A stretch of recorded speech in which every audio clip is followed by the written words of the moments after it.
അപ്പോൾ ഇവിടെ മസാലപ്പൂരിയാണ് ഉണ്ടാക്കുന്നത്. അതിലേക്ക് ആദ്യം കുറച്ച് മഞ്ഞൾപ്പൊടി, കുറച്ച് ഗോതമ്പ് മാവ് എടുത്തിട്ടുണ്ട്. അതിലേക്ക് ലേശം മുളക് പൊടി, ലേശം മഞ്ഞൾപ്പൊടി 1/4 ടീസ്പൂൺ, പിന്നെ കുറച്ച് ഇത് അയമോദകമാണ്. ചിലവരിതിൽ ജീരകം എള്ളും ചേർക്കും. എന്താ നിങ്ങൾക്ക് ടേസ്റ്റ് ഇഷ്ടച്ചാൽ ചേർക്കാം. ഇതിലിപ്പോൾ ഞാൻ അയമോദകമാണ് ചേർക്കുന്നത്. പിന്നെ ആവശ്യത്തിനുള്ള ഉപ്പും ചേർത്തിട്ട് എല്ലാ പൊടികളും കൂടി ആദ്യം ഒന്ന് വെറുതെ മിക്സ് ചെയ്യുക. പിന്നെ ഇതിലേക്ക് ഒരു 2 സ്പൂണ് കുറച്ച് ചൂടുള്ള എണ്ണ, റീഫൈൻഡ് ഓയിലാണ്, 2 സ്പൂൺ ഒഴിച്ചിട്ട് കുറച്ച് വെള്ളം ഒഴിച്ചിട്ട് നന്നായിട്ട് കുഴയ്ക്കുക. ഒറ്റയടിക്ക് വെള്ളം ഒഴിക്കരുത്, കുറേശ്ശെ വെള്ളം ഒഴിച്ച് നമ്മൾ പൂരി ഉണ്ടാക്കുന്ന പോലെ കട്ടിയായിട്ട് കുഴച്ച് വയ്ക്കുക. അതൊരു 10 മിനിറ്റ് റെസ്റ്റ് ചെയ്യാൻ വയ്ക്കുക. ഇനി നമുക്ക് ഇതിൻ്റെ ഒപ്പം കഴിക്കാൻ ഒരു ഉരുളക്കിഴങ്ങിൻ്റെ സബ്ജിയാണ്. അപ്പോൾ അതിൻ്റെ തൊലിയൊക്കെ നമുക്കെടുത്ത് കളയാം. 2 ഉരുളക്കിഴങ്ങ് ഞാൻ എടുത്തിട്ടുള്ളൂ. അപ്പോൾ അതിൻ്റെ തൊലിയൊക്കെ വൃത്തിയാക്കിയിട്ട് നമുക്ക് കഴുകിയിട്ട് ഇത് ഇങ്ങനെ ക്യൂബ്സായിട്ട് കട്ട് ചെയ്യണം. അധികം കനം പാടില്ല, ഒരു ഇടത്തരം ക്യൂബ്സായിട്ട്, അധികം കനമില്ലാതെ കട്ട് ചെയ്തിടുക.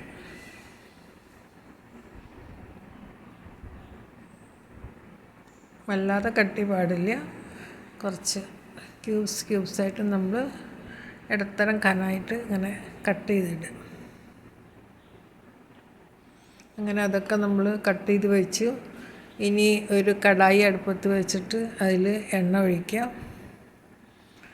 ഇത് റിഫൈൻഡ് ഓയിൽ തന്നെ ഉണ്ടാക്കണം കേട്ടോ. പിന്നെ അതിലേക്ക് നമ്മൾ കട്ട് ചെയ്ത് വെച്ച ഉരുളക്കിഴങ്ങ് ഇടാം.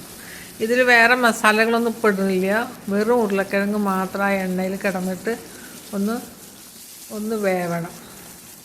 ഒരു മുക്കാൽ ഭാഗം വെന്ത ശേഷം നമ്മൾ മസാലകളൊക്കെ ചേർക്കുന്നുള്ളൂ.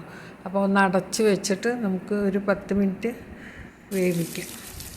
ഇടയ്ക്കൊന്ന് ഇളക്കി കൊടുക്കണം, അല്ലെങ്കിൽ അടിയിൽ പിടിക്കും. അപ്പോൾ ഇത് ഏകദേശം ഒരു മുക്കാൽ ഭാഗം ആയി. ഒന്ന് ഇങ്ങനെ ഉള്ളൊക്കെ വെന്താൽ മതി. അപ്പോൾ ഇതിലേക്ക് നമ്മൾ ഒരു സൈഡിലേക്ക് ആക്കിയിട്ട് ഇതിലേക്ക് 1 ടീസ്പൂൺ ജീരകവും 1 ടീസ്പൂൺ പെരിഞ്ജീരകം ഇട്ടിരിക്കണം കേട്ടോ. പിന്നെ അതിൻ്റെ കൂടെ കുറച്ച് വെളുത്തുള്ളിയും ഇഞ്ചിയും ചെറുതാക്കി അരിഞ്ഞത് അതൊരു സൈഡിൽ വെച്ചിട്ട് നമുക്കങ്ങനെ വറുത്തെടുക്കാം. അതൊന്ന് എണ്ണയിൽ കിടന്ന് ഒന്ന് മൂക്കണം. അതിലേക്ക് നമ്മൾ 2 പച്ചമുളക് ഇങ്ങനെ സ്ലൈസ് ഇങ്ങനെ നുറുക്കി ഇടുക. അതും അതിൽ കിടന്നിട്ട് ഒന്ന് സൈഡിൽ വെച്ചിട്ട് നമ്മളൊന്ന് മൂപ്പിച്ചെടുക്കുക. എന്നിട്ട് എല്ലാം കൂടി നമുക്കതിൽ മിക്സ് ചെയ്യാം.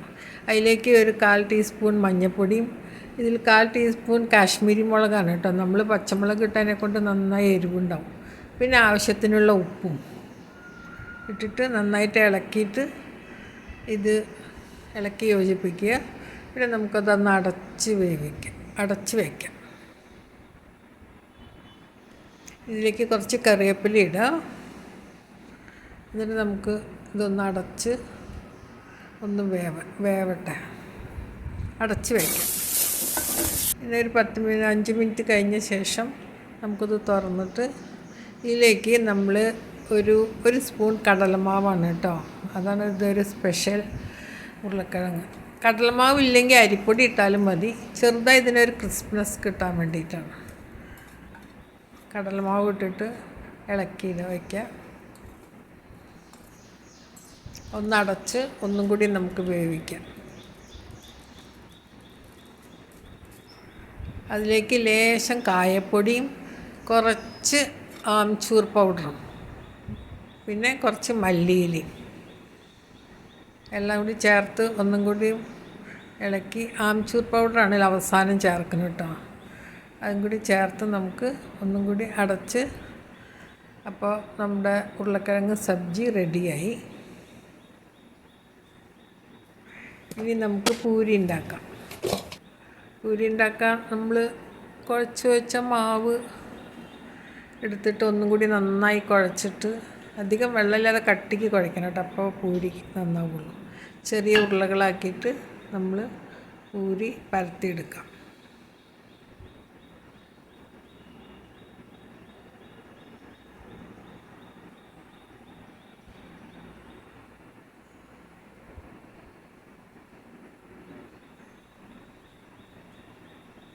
ചെറിയ ചെറിയ പൂരികളുണ്ട്. അത്യാവശ്യം കുറച്ച് വലുപ്പമായിട്ട്. ചിലർ ചെറുതുണ്ടാക്കും, ഓരോരുത്തരുടെ ഇഷ്ടത്തിന്. ഇനി നമുക്ക് ഒരു കടായി അടുപ്പത്ത് വെച്ച് റീഫൈൻഡ് ഓയിലാണ് വെച്ചിരിക്കുന്നത്. എണ്ണ അടുപ്പത്തിട്ടിട്ട് പൂരി ചുട്ടെടുക്കാം.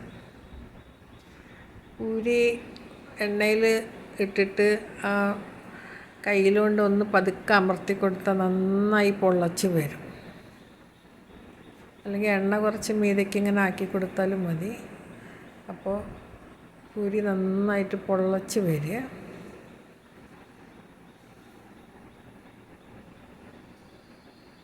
അടുത്ത പൂരി ഇടാം.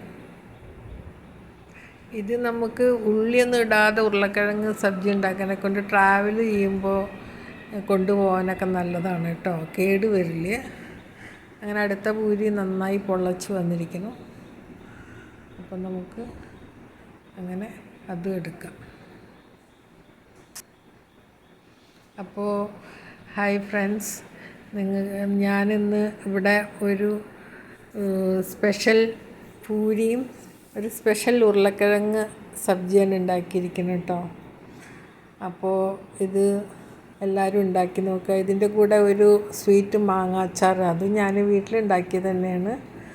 അപ്പോൾ ഇത് നല്ല ടേസ്റ്റാണ് കഴിക്കാൻ. എല്ലാവരും ഉണ്ടാക്കി നോക്കണം. വീഡിയോ ഇഷ്ടപ്പെട്ടാൽ നിങ്ങൾ ലൈക്ക് ചെയ്യണം, ഷെയർ ചെയ്യണം. അതുപോലെ പ്ലീസ് സബ്സ്ക്രൈബ്. അടുത്തൊരു വീഡിയോയിൽ കാണുന്നവരെ ബൈ.